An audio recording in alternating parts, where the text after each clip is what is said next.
Alrighty. So greetings. Welcome to Just Some Guys Infernoid deck profile. Very exciting, I know. Just going. Yeah. I'm. I don't know. A little bit about myself. I started playing Master Duel, and after not playing the game for a few years, I used to play really casually on Dev Pro back in 2015, 2016, a little bit of 2017. And Infernoid is what I played then, so getting into Master Duel, I decided to pick them up, especially when I saw that Reasoning was at 3 and Monster Gate was at 3. I really wanted to try that out. So yeah, we can just go over the profile. Also, I have some ideas for some possible improvements, and because there's some cards that I think are underperforming a little bit, we can just go over those. And I've got some replays. 2 wins, 1 loss. I think the loss is more interesting because it kind of shows some of the problems that the deck can run into, and maybe some future builds that might address that. So just going through the list. I'm just gonna kind of go over the important stuff. I'm assuming that you know what Infernoids do in a basic sense, because it would be really time consuming just to go over every effect, but brief recap. You've got Decatron, who's your normal summon. On summon, he sends an Infernoid to the grave, gets their name, adds their level to his, and gets their effect. So you've got your lightweights, who require 1 banish.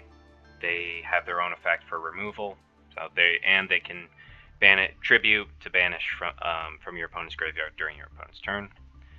You've got your midweights. They require 2 banishes.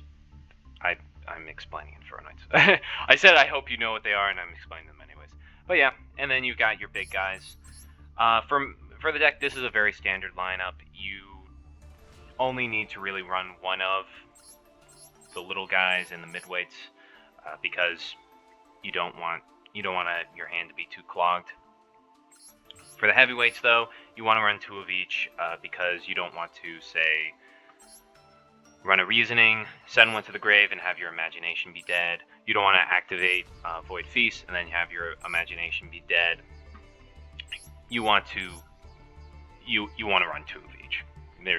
That's just the best way to go about it.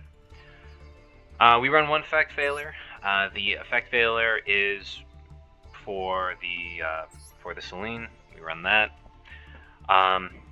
Basically, the deck is made to OTK. You're going second, and you're trying to go for the OTK, and you're doing that by link climbing into access code, and access code plus one of your Infernoids, typically a Tundel. Actually, a Tundel is one that you use him a lot, simply because 53 plus 28 is 81. Deviati is another one to use as well if you have the resources. Where he showed the triple Reasoning and the triple Monster Gate. We don't run other hand traps because we want these to mill as much as possible. Unfortunately, a drawback for running effect failure is that its level is shared by Decatron, and if they know that you're playing Infernoids, they're going to call 1. So Reasoning is not something that you can rely upon to get a body on the field, and Monster Gate requires a body on the field to go off. And that's because I'm not running Layer of Darkness. It's because I think the card's too slow. It doesn't really help. It's not really good for OTKing, because it has removal, so it can help break the board with its effect, but it requires setup in order to do that. So it'll help with breaking the board, but you need to set up in order for it to do so, and that's just too much. So instead of that, I actually, because it didn't look like anyone else was, I decided to try out Rekindling, and I've been liking it. So it requires a bit of setup as well, but basically what Rekindling does, you special summon from your graveyard as many fire monsters as possible with 200 defense, which is Decatron. Their effects are not negated, and they get sent to the graveyard when they leave the field. So that's really that can be really, really powerful, and can help you link climb, and is a really great tool, extender, whatever, can help you combo link climb into your access code, so you can get the kill. One of the neat things that you can actually do with this is normal summon Decatron, send a little guy to pop something, make your Almirage, bring him back with Rekindling, send a Tundel, go for your Hulk. Hulk brings out the Effect Veiler into Selene. You should have enough. Typically you have it. You're going second. You should have enough spell counters in the grave. Bring back the Effect Veiler, and then go for access code, and you have enough material in the graveyard to revive your Tundel, and you have enough damage for game. Well, that's kind of like a basic thing that you can do. Rekindling gets really, really good when paired with Void Imagination, because you can send all 3 copies of your Decatron. So, yep, you can bring them all 3 of them back with Rekindling, and all 3 of them can have their effects go off. Another cool thing about Rekindling, and it's kind of like a running theme of Infernoids, is that you don't have to really worry that much about hard ones per turns. So, your Reasoning, your Monster Gate, your Rekindling, if you have 2 in the hand and you have the stuff to do so, you can activate both of them. So there was a game I actually played where I used Rekindling to help set up my board. I got into Beerud, and then I just activated another Rekindling. Yep, I also run a Sky Striker engine. So just the 2 Mobilize Engage, the Widow Anchor, the Hornet Drones, and just the 1 Kagari. The other ones I don't really run because I don't feel that there's space in the extra deck for it, and because you're playing very fast and aggressive, they don't really do much for you, whereas Kagari just gives you resources immediately, so that's useful.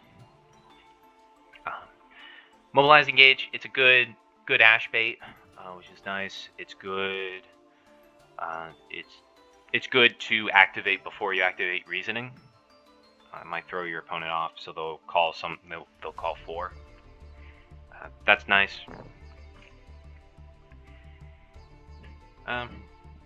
More standard Infernoid cards. We run triple Vanishment, triple Imagination. Imagination's really good. Void Vanishment, it's a little tricky. It's really kind of like a plan B, because it does lock you out of special summoning anything besides Infernoids. But what you can do with it is you can, after you combo, activate it and then just set your Void Feast. So that's something that you can do. It's kind of like a plan B. Pawn of Prosperity is another kind of plan B card. It's one of those cards I'm kind of like having some mixed feelings about, because the consistency is really nice. It does help out the deck a lot. You definitely have some targets to pitch to the graveyard for it. I typically just use 3, and I've been pretty happy with that. The hard part about it is the battle damage being halved. So that kind of throws the consistency boost is nice, but it conflicts with the deck's overall strategy, and that sucks. So I have typically been using it as kind of like a plan B, where if something doesn't go through, my typical plays don't work out, I can use this to fish for something else and see what we can do. But yeah, it's not good Ash bait, because you typically don't really want to banish, you don't want to Ash the pot, and if they don't, well then, you know, you're locked out. Your damage is halved, and that's not good. What is good, though, is Forbidden Droplet. This card rocks. It works very well with Infernoids. You can just... Infernoids really works well with it because you run... I mean, the Infernoids you can just send to the graveyard, no problem. You also run a bunch of normal spells, and that works really well with droplets because you can send your normal... You can activate the normal spell, chain the droplet, discard the spell, and, you know, a monster in hand. So it does a lot of stuff, and because you're running a really fast, aggressive deck that OTKs, you don't have to worry about card advantage that much. You're just worrying about getting the win. And Infernoids can do a lot with just a single card, like Reasoning or Void Imagination. Rounding it off, we've got the Void Feast. It's just kind of a backup plan. That's really it. For a little while, I was actually playing without it, and that was interesting. So it freed me up for two slots because you don't have to run Sajet, which is nice. One of the frustrating things, and this might have just been lower ranks. I haven't been playing that much because I'm just sitting in Platinum right now. But the lower ranks, people like to go second, and that's very frustrating if you lose the coin toss. Yeah. Moving on to the extra deck.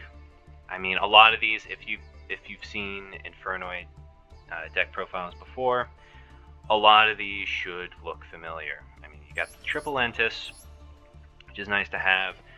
You can pop whatever you want, and that includes the Tiara if you need to. A lot of times you don't. And in fact, you want to use the Tiara with Decatron if you can, and that'll get your stuff going.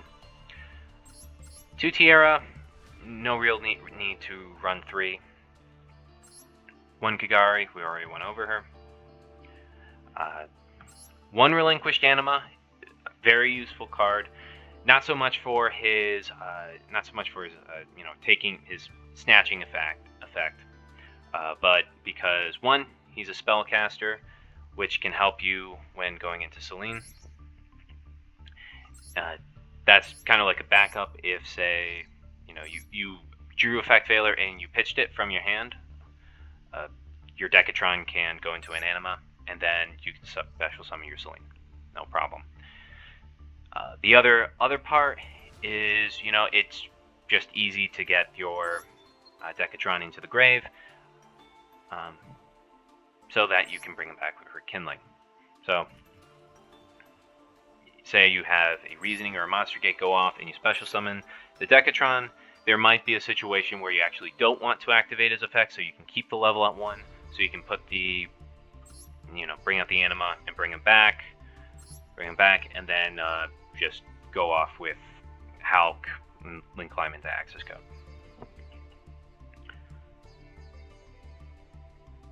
Almirage is for when you normal summon Decatron. It's not too common, but it's nice to have. It's Gravity Controller. It's kind of like a common Infernoid thing. You use it for your Tiara to get your Tiara off the board if you don't have any other way to do so. I never use it. I think there might have been one game where going into it was a good idea, but everything else I've never used it. I'm probably going to pitch it. Hulk is important. Like I've been going over, basically the game plan is to go into Hulk with your Decatron to make Selene, make Access Code, bring back an Infernoid, and go for game. Heat is really nice. You can make her really easily, and you can, use their Ash Blossom. So she's really good to have. Equimax is another kind of usual suspect when it comes to like Infernoid decks. You see him a lot, and that's basically because he can be abused by them. So he gains attack equal to the combined attack of monsters that he points to. So he's got 3 arrows. And the midweight Infernoids, but okay, so the drawback of that is that cards that only he can attack. So he gains attack, the combined attack of what he points to, but only he can attack. So the midweights, they contribute a monster on your own turn, and it's a quick effect to banish a card from the graveyard. So basically what you do is you set up your board, set up your Aquamax, boost his attack really, really high, go to the battle phase, have him attack, then you contribute him off, and your other monsters can attack. That's basically how that works. I run 1 BLS. And I'm kind of like, I guess he's okay. He's easy to make with stuff like Decatron. Decatron, he boosts his level, and that fulfills the condition to get his attack really high. He's pretty easy to make. He's kind of like a plan B if you can't OTK. Using, say you activate Pot of Prosperity, he's an alright plan B. But right now I'm thinking about other options, whether to replace him or not. I recently got an Appaloosa from a pack, so I was really happy to see that. So I definitely might be implementing, her. I might either replace something else to toss her in, or I might be replacing him. But the idea of him is it's not just about setting him up and having like a big boss monster with protection from targeting and destruction, and just having him sit there and just kind of like beat the opponent to death. Also, like the plan is to have him out and also like a monster negate, backing him up with either a Widow Anchor, Devyati is really good, or Void Feast, or Droplets. And so basically, you don't have to worry so much about that one negate is a lot more powerful, because now that one negate is only concerned with the out for BLS. As we'll see in my loss, sometimes that's not enough. But yeah, I mean, that's kind of like the deck profile, going over everything. Some things that I'm considering, some potential improvements. I already mentioned Appaloosa. Another thing that I'm thinking about is replacing Effect Veiler with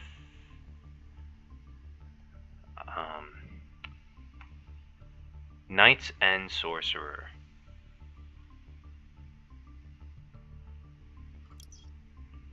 Do I not have him?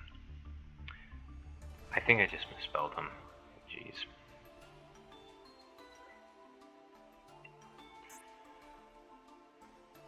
Alrighty. Where are you? There you are. Knight's End Sorcerer. So he's a level 2, which no one calls off of Reasoning. When it's special summoned, you can target up to 2 cards in your opponent's graveyard, banish them. So you can see he can miss timing. He will not miss timing with Reasoning, and with Selene, I mean, you're just special summoning is the last thing that you do. So with Reasoning and with Selene, he's not going to miss timing. He's a tuner.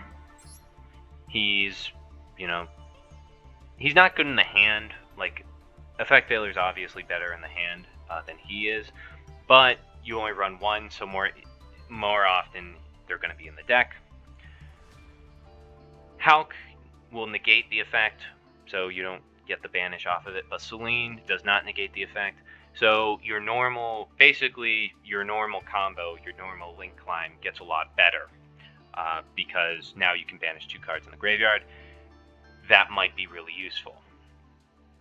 Say, if you're playing Phantom Knights, or if there's a TPE, or Sword Soul. I know that they have a 10E monster. They have 10E monsters in the graveyard that you might want to manage. So it's bonus, and it makes your reasonings better. You can, Void Imagination, Reasoning, and who's gonna call to. It's like people don't have, people don't really like Infernoids aren't exactly on a lot of people's radars. I mean, just watch tier list videos; they're not even mentioned. So you're in pretty good shape. Another thing that I'm thinking about replacing are the Pot of Prosperities, because the deck's consistent until it bombs, until you just draw a bunch of Infernoids and you feel like an idiot. That's when the deck isn't that great. But typically, a lot of these other things, like triple Reasoning, triple Monster Gate, triple Void Imagination, you got Frozen Void as well. Decatron does a lot of it. So the deck can run very, very well when you don't get a hand full of Infernoids, and that's not as often as you think it will be. But still thinking about replacing them, probably with Called by the Grave, because getting ashed sucks. And the way that Pot of Prosperity functions is I'll typically use it after I've used my other cards. So it's in those situations, it might as well be a Call by the Grave. So instead of fishing for another card, fishing for another play if the initial play fails, we can instead give our initial play protection. And there's no restriction, there's no damage, reduction from it, so we can still OTK. So we can do double Call by the Grave and something else. Maybe 1-for-1. 1-for-1 is an option. Instant Fusion's another option. Another cool option that I was trying out earlier is actually Alpha. Alpha King of Beasts. Is he King of Beasts? The Master of Beasts. Can't be normal summoned or set, so he doesn't interrupt your Monster Gates or Reasonings. And he's nice. He's level 8, so you can special summon Infernoid off of him while he's on the field, which is great. Non-targeting removal, which is cool. The thing I don't like about him is the returning to hand is not cost. I wish returning to hand was cost. That would have made the card a lot better, but it's not. So they can negate it a lot easier. So, I think that's really it for the deck profile. Yeah. So now we can just move on to some replays. Alrighty, so here's our first review, our first replay right here. It is against Zombie World Shenanigans. So he's gonna go first and kind of just do his normal Zombie World stuff. He opens a Shiranui Solitaire. I've got the Forbidden Droplets, so a lot of times when I'm playing this deck, if I've got the Droplets in hand, I'm just like totally relaxed. The guy is just going off and I'm just relaxed. It's funny. But yeah, he's going for that. He's gonna go into Hulk.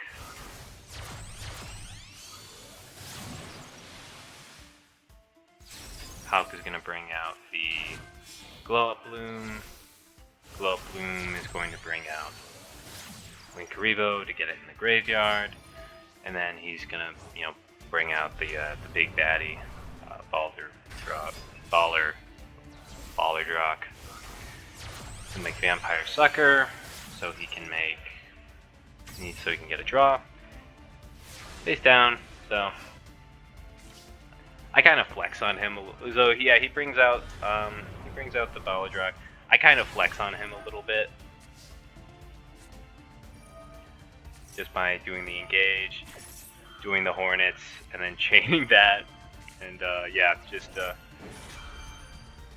negating out everything. Bit of a flex.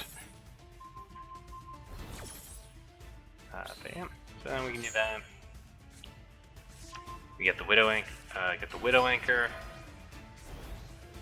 at that. So,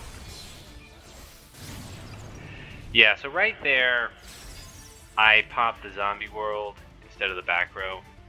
And I kind of did that because I don't know, I might have like guessed it. Like, if that was an impermanence, he would have negated something. He would have already used it. Or, you know, and also I wanted to pop the zombie world because I wanted to be able to bring something back with Celine.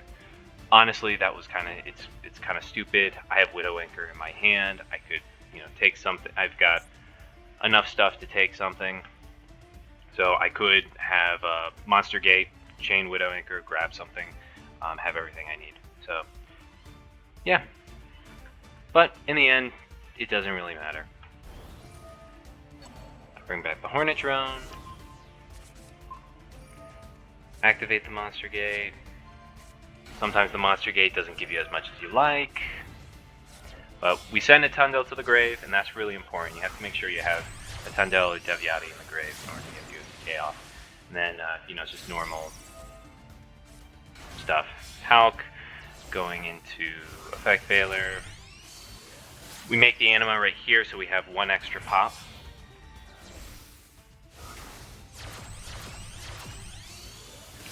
And there's the Celine.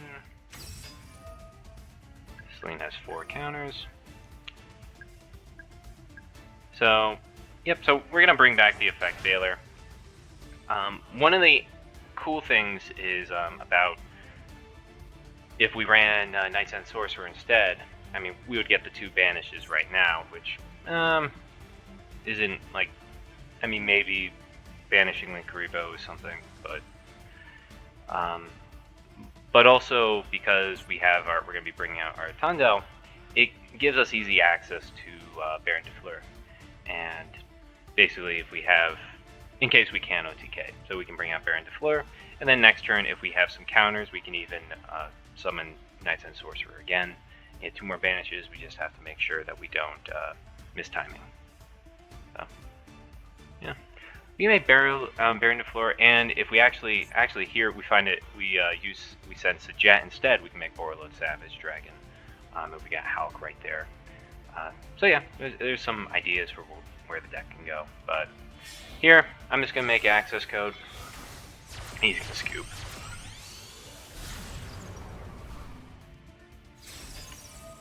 Yep. So, yeah, and that's our first. Alrighty, so here's your next one. It's up against Sword Soul. So we let him go first, as usual. And he just does the normal Sword Soul thing. It's nothing too impressive.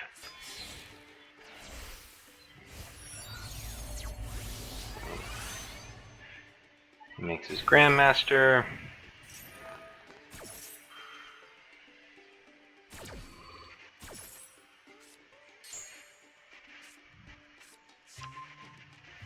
He's got the other one. He summons the other one to make the big one.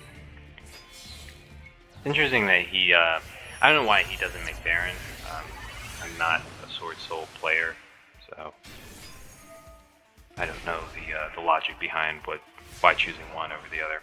But yep, so we just have to, we gotta bait out the Grandmaster. That's what we do. And then we can use Decatron. Nope, and he drops Maxi. So, yeah, he drops Maxi. We're gonna take the challenge, even though we could set the Void Feast. But I don't know. As you can see from my plays, I like to play recklessly. But yep, we bounce the Supreme Sovereignty with the Harmony, and we make our Tiara. Tiara is actually only gonna pop herself. I'm just keeping the Grandmaster on board, you know, against Imperm, but it doesn't really matter that much because if they have Imperm, they'll just Imperm my access code and stop me from getting the game, and then it'll be awkward. But yeah, we're just letting him draw cards. and not even caring. I have several replays like this where I just watch my opponent draw 10 cards and I still win. It's very pretty risky, but Devyati can negate a Nibiru. So in this case, you know, like we can do, if they have the Nibiru, we can just negate it, which is nice. But there, we just attack again.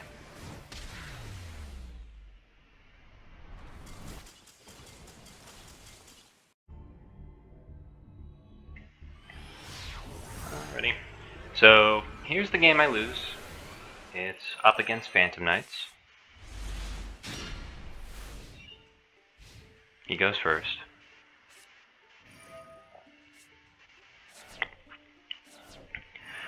I lost my confidence the moment I saw the Phantom Knight. I was like, oh boy, here we go.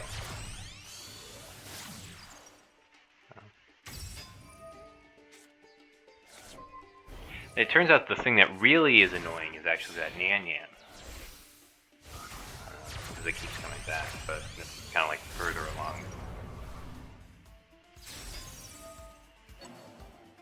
Right now, it's just the usual Phantom Knight things.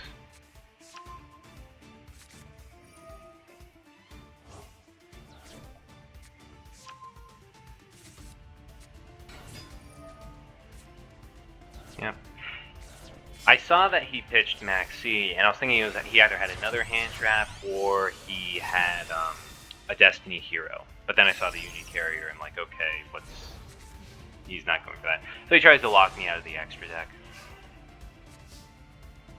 And I'm fairly certain he has Ash in his hand. But yep, so I go for Harmadic. Widow Anchor isn't gonna help. I didn't have the spell cards. I wanted Void Imagination to go off, just in case he didn't have Ash or for whatever reason. I wanted Void Imagination to go off, so that was my goal. But reasoning, I didn't want to take a chance with that. It can be like reasoning can really screw you over sometimes. So Harmonic wasn't out, so you pick the solid out and just work with that. So we bait out the Fog Blade.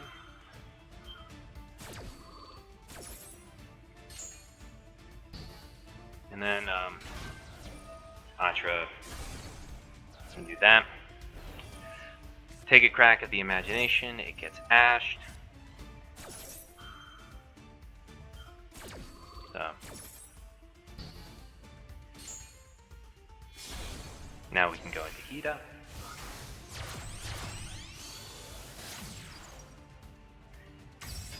And Hida can borrow the Ash. So we can go into Hulk. This entire game, I was like, it was like 7 o'clock in the morning for me. I just decided to sneak a game in before work, but I was not confident. So we go to the Anima, Rekindling's live, bring back the Decatron. The Decatron, you know, can dump Devyati, make it level 10. BLS is on board.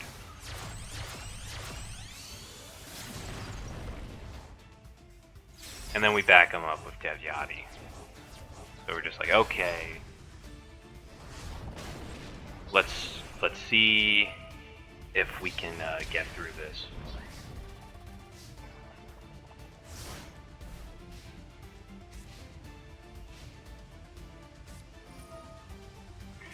Get the Jackalope. So I'm looking out for a way for him to out my BLS. So you know, he's got another Fog Blade. I'm not worried about the Fog Blade. No, he revives. So he brings out the Levier. I'm thinking about Draco Future. Draco Future is a nasty card. And then also Zeus, so maybe it was probably like the wrong time, but I pulled the trigger.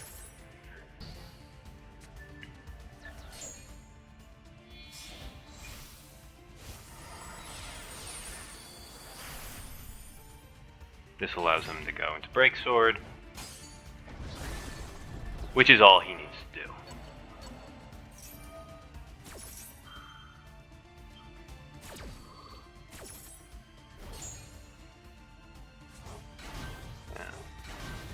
Yep. So, I completely forgot about Raider's Knight.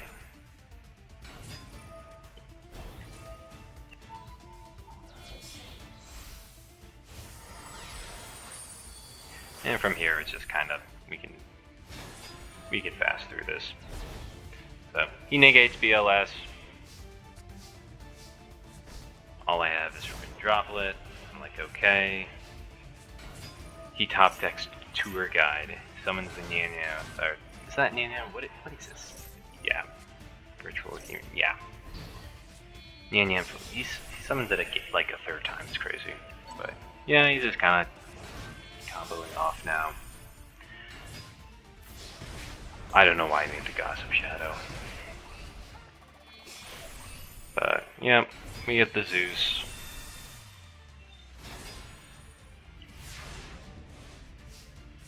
Unfortunately, our Decatron is banished. Yeah. So that's all. Oh, you just have a bonus replay. This one, it doesn't really have any value or anything. It's just funny. I thought it was just funny, but yep. So he goes first. He actually just passes. The guy, bricked. He's actually playing agents. But, yep. Just kind of do the Sky Striker stuff.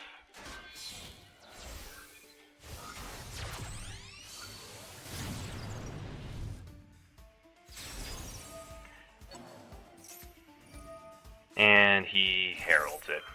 And he sent Christia to the graveyard, which Christia can be scary. So I said, okay, well, I'm going to go Reasoning, and he calls 4.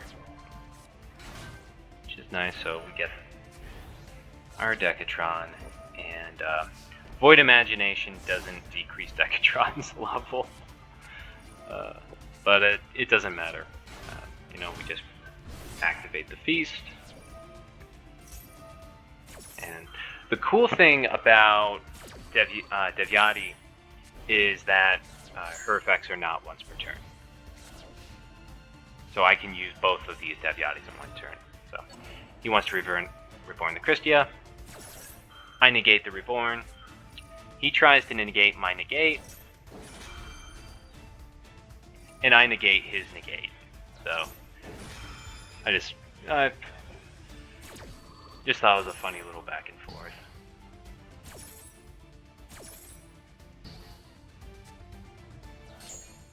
And he just scoops. So, yep. Alrighty, so that's gonna be it. I'll probably in the future post an update to the list. Any thoughts, ideas, criticisms on my play, please put it down below. I definitely want to learn from my mistakes